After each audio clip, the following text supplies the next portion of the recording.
Hello all. Welcome to our next episode on India Employer Forum's Industry Dialogue. This time we have one of the industry expert, Ms. Jeyamalini Natesan, along with us. Before I give introduction about the topic and other things, I think it's good to know I have a kind of a download from her directly about her experience and about her. Then we'll actually move on to the conversation. Welcome to our session, Ms. Jeyamalini. Maybe a quick download of yours about yourself. Yeah, good morning, everyone, and thank you, Subbu, for the introduction. So, as you mentioned, I am from the industry, basically from HR for the past, 2 decades or so. And I have a post graduation in human resources from Loyola and from XLRI as well. And I worked in great companies. I've been very fortunate to work with companies like Siemens, with Citigroup, with AstraZeneca, with Huhtamaki, and currently with Aliaxis.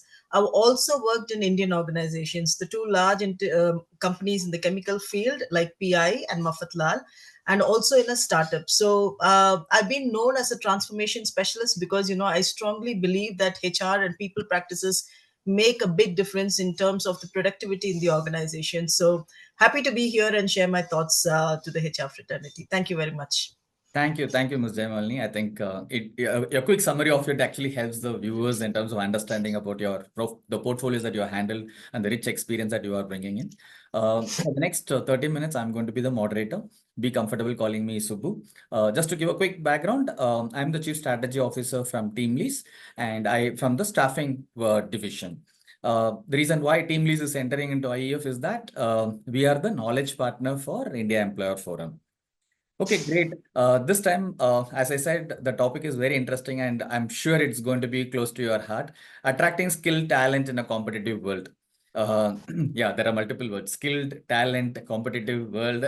Yeah. So to begin with, Jeyamalini, uh, today in India, we have so much of population and uh, there are two things always exist. There are people who say that, okay, fine, I actually want to get employed. And always the organizations we have seen that, okay, fine, we need talent, talent, talent.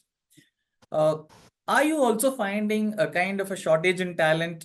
Because everywhere we actually get this vibe of, oh yeah, I have say 1,000 positions, but I'm not able to fulfill it. And end of the day, end of the month, end of the quarter, end of the year, we always stand in front of business and convey that, okay, yeah, finding talent is an issue. Maybe your thoughts. Yeah, so thank you for that and great question. I think, today every HR head or, the talent acquisition heads are thinking about how do I meet my business requirement by providing our businesses with the right people at the right time, yeah, and with the right talent, as you rightly said. Let's understand there is a war for talent, right? I mean, so industry specific opportunities are growing. There are a lot of more qualified and there is quick movement of talent, so it's become a very competitive landscape in terms of bringing in talent and also in terms of retention of talent. Aliaxis is no different in terms of attracting talent, but our strategies in terms of grooming talent from within the organization, from being able to attract diverse pool. We are not very restricted to the industry. We believe that diverse in thought process brings a very productive work culture, and therefore we experiment with talent from across different industries, right? As you know, we already have 8,000 people across India, operating out of all the regions, and therefore attracting talent also becomes a bit of a challenge because we have factories which are also remotely located. Therefore, we are constantly in the market, talking to campuses. We also have a lot of partners, talent acquisition partners, who are working within the organization and also from outside of the organization. We are tapping the market constantly to look at people movement, connecting with business forums, etc., to know who is doing what, and therefore we are able to tap the right talent at the right spot, and therefore our business is quite happy with our strategies. Yeah. Oh, superb. Because here comes the CHRO who says that, okay, fine, the business is also happy with, okay, your right talent strategy. That's amazing. Because, yeah, I think most of the people actually rely upon, okay, one specific stream. The way you actually articulated one, grooming within the organization, second, from the campuses, the institutions. It's great because when you actually planned and put up a strategy over there, I think it becomes a raw material for the business to actually get it done at the Right. because right talent at the right time becomes an important role, Jeyamalini. Okay, just Absolutely. taking a cue from here.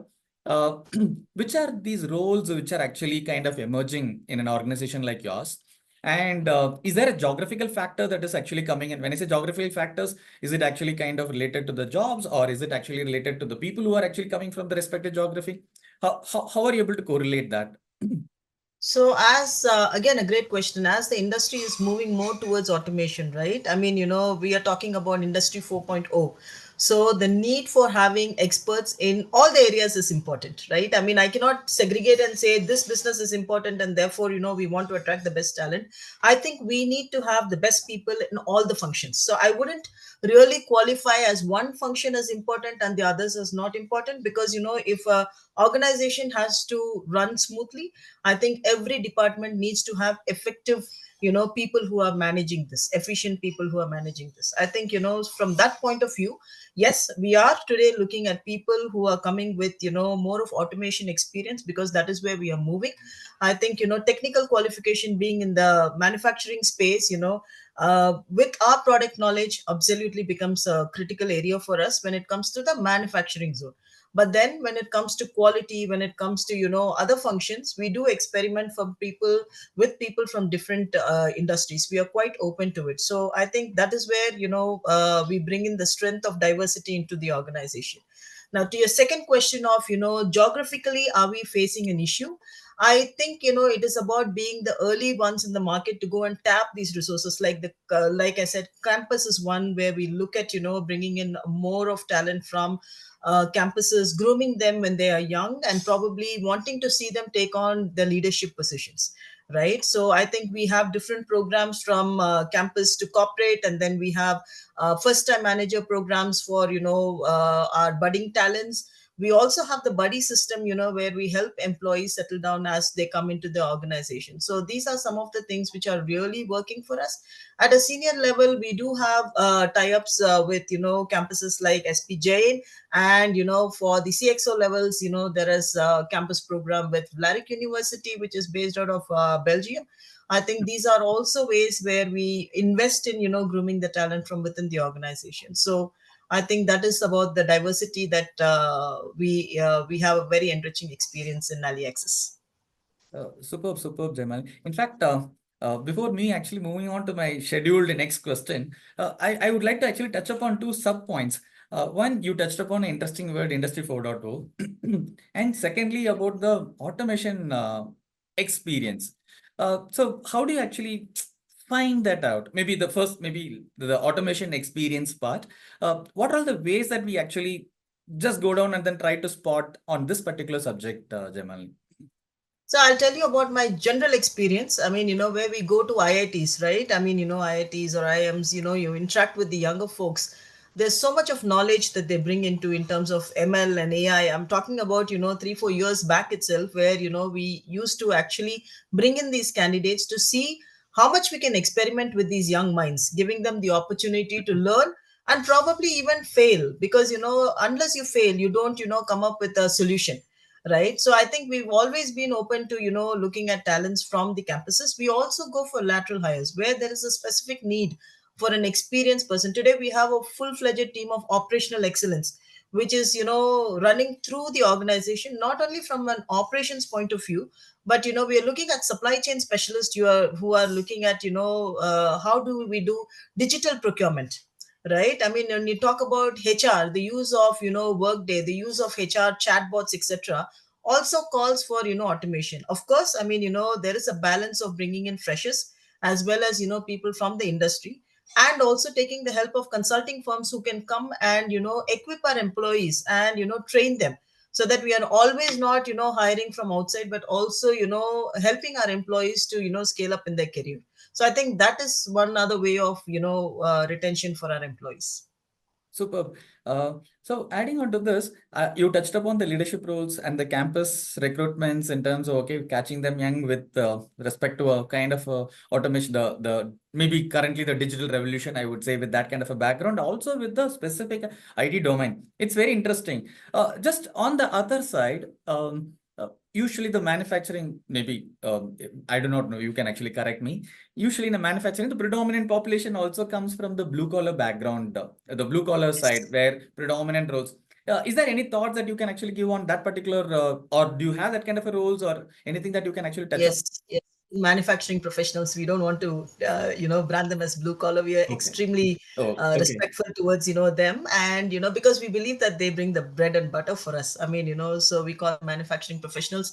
Of Super. course, we go to, CPET and other colleges to basically hire these manufacturing professionals also. So there is an infusion of, new blood into the organization. We also run very effectively these government schemes like NAPS and apprentices program, where we are constantly in touch with the campuses to also look at how we can give them our requirements, so that the campus students, I mean, are actually going through our syllabus even before they join us, right? That is one way of also equipping them to be proficient enough to learn about the skill requirements that is required for our kind of a business, right? So and also, if you look at the people that are there in the organization, we invest heavily in terms of training. So we have a 60-hour mandate for each employee in a year for almost 8,000 employees, which means that we have a full-fledged training calendar which is published at the beginning of the year. So that is divided into compliance, it is divided into mandatory training programs like quality, safety, which is a big priority for us, and constantly there are refreshers on safety and quality. Aside of that, a particular, for example, an extrusion specialist goes through these trainings on a regular basis, so that they continue to hone their skills. And that is one of the reasons that we have a fully fledged training team also within the organization, as well as industry experts whom we continue to engage from time to time, who are coming and helping our employees in terms of keeping their skills abreast. So that is also one of the ways in which we are upskilling our employees. Superb. In fact, you actually touched upon the subject that I actually want to focus on, the upskilling part.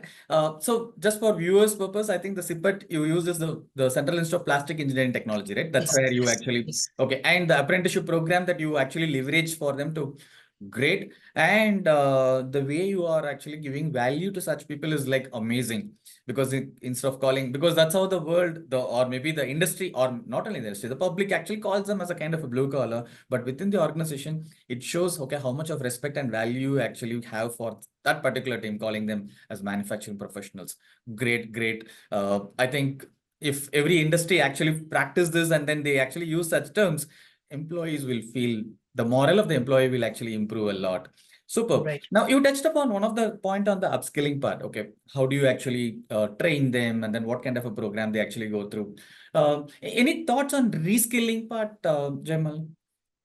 Reskilling is also a constant process, in the organization, where we are looking at. So when we are talking about upskilling, is basically you become better at what you're doing. Reskilling is basically preparing you to take on additional roles, right? I mean, roles which are additional in a completely different function. So we have something called IDP, Individual Development Plan, Okay. right? Which is running for almost all the employees in the organization, where they have an option to let us know what is the kind of career they would like to pick and choose, right? And therefore we provide them with the right kind of trainings to probably look into other functions as well.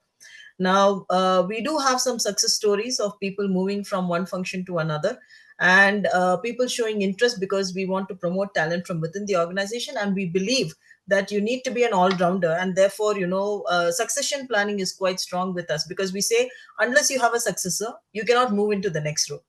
Therefore, we make it mandatory for people to do the shadowing for the incoming successor, and then take time to also reskill themselves, so that they are prepared for handling much larger businesses. So Great. In fact, I can actually now feel, if I were an employee, how passionate I would actually feel working with Aliaxis. thank you. Great. Now on this particular point, because most of the organizations' challenge is actually losing the talent. Yeah. Correct. Okay, I have actually groomed and then trained them. But what they don't understand is, okay, what kind of a career path actually they give. So here comes an answer, okay, how you actually structure, and then the career path is actually defined.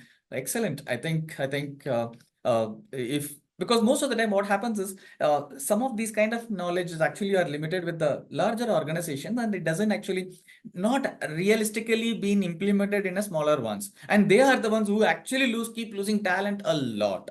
I think this is a great point. I think the development plan and then reskilling part specifically, the moment you understand that, okay, this particular talent can actually do extremely well, you start grooming them and then give them a reskilling. Great, great. Thanks for sharing this, Jeyamalini. Now, very interesting point in terms of today, upskilling and reskilling will take care of the existing talent. One of the major challenge, any organization which have more than about, say, 200 plus employees in an organization, the biggest problem what they face is the infant attrition. That the moment they come in and they get some kind of a, because they have something else as an expectation, and when they see and when they don't get what they actually visualized or what they want, or if they feel that, okay, they are not valued, the word infant attrition comes in, where they very soon, the speed in which they came, the speed in which they also move out of the organization. Your thoughts around it, and do you have any kind of an examples for us to actually share? Yes, it's a very interesting question, which we are also tracking infant attrition, right? Because, the effort, the time, effort, and money that, we put on bringing in a person, we don't want to lose them, right? And therefore, we are very particular about how we make this onboarding experience. And therefore, there is a complete team of HR business partners, and we have an onboarding specialist, in the organization. We connect with the employees even before they come into the organization, so there is a connect, in terms of updating them on what's happening, how is their first day going to be. I mean, a welcome mail, from the line managers, from the HR head, going to them even before they come, fully preparing them for a smooth onboarding experience, right? As I said, we hire talent from across India, and probably sometimes even we bring in people from outside of India. And therefore, we want everybody to have a smooth onboarding experience, and there, so we don't restrict ourselves to day one of joining and then you come to know about us. They're constantly in touch ever, since the offer rolls out. I think the talent acquisition team, the HR business partners, are constantly in touch with our new employees who are going to come into the organization. Once they are onboarded, they get allotted a buddy. Right now, who's a buddy? A buddy is somebody from within the system who's been there in the organization, is not a mentor, or it's a pure level person who is there, who is helping you. Say for example, you go into an organization, hey, let's go for lunch, or this is the coffee machine, this is where the coffee is. I mean, this is just to show around the place, help you settle down, for about 6 weeks time, till you find your own feet and you find your own people to mingle with. So I think that gives a lot of comfort for people, that they're not alone in the organization. Number two. Number three is, we've also made, joining in batches. So therefore, we have a batch of at least, 50 to 60 people joining in the corporate office from various parts of India. So they're already, in a batch, and they're already connecting with people from different departments. Right. So they are not alone in the organization. I'm not a new joinee, who's operating, and, I don't know. I am coming with a batch of 50, 60 people who are all new in the organization. We have a fantastic induction program where, right from the CEO of the company, the CFO, CHRO, all the business leaders, spend time in taking the new joinees through our organization culture, our values, our businesses, our future strategy, etc. So they're fully equipped in terms of knowing where they have landed and what is in store for them, and the ability to connect with, our teams. And we also have a HR chatbot. Whether you like it or not, for the next 180 days, the chatbot is going to ask you, how are you feeling today? Right. I mean, Okay. and therefore we know, we are constantly tracking, how is somebody feeling? Are you happy with your line? Are you able to set your goals? I mean, do you have, people in your department? So there are multiple questions. The chatbot, it's an AI driven, system, and therefore, it keeps asking you various questions to pick up your mood. And it gives us a prompt where we think, we should probably, look at somebody who's unhappy, and we intervene before the small concern becomes an issue, and then, people are leaving. Of course, I mean, we do still have some amount of infant attrition, which is very negligible, is what I would say. But yes, our intent is to make sure that we bring in employees and they stay happily with Aliaxis. Huh? No, very interesting. In fact, it motivates everybody to pick up an offer from Aliaxis. Okay, just out of curiosity again, while some of these things are great, from manufacturing professionals, the for the frontliners, Jayamalini, because we did one survey about year back, where predominantly in the frontline roles, they get a shock when they actually step into the first time into a live manufacturing environment. Let's say, for example, somebody who's doing ITA with SIPET and or maybe with any specialization, what they do what they don't have is actually a real life experience in a manufacturing facility. So, do you also face something like that, or what kind of measures that you take over there to avoid infant addiction in those kind of roles? So, for our manufacturing, we wouldn't probably have. So there are two sets of people in the manufacturing, right? I mean, people who've been with us for a very long period. We have multiple unions in most of the locations that we operate, right? And unionized members don't, go. So, but then we engage with them in a very healthy way, and that's also one of the advantages that we have in terms of constant interaction with the union. Two is, as I said, we are now starting to bring in more through the apprentice scheme, through the NAPs, etc. And we give them a very structured induction where they don't feel alarmed. We don't put them onto the job on day one, right? They go through simulations. We are, as I said, we are conducting this operational excellence.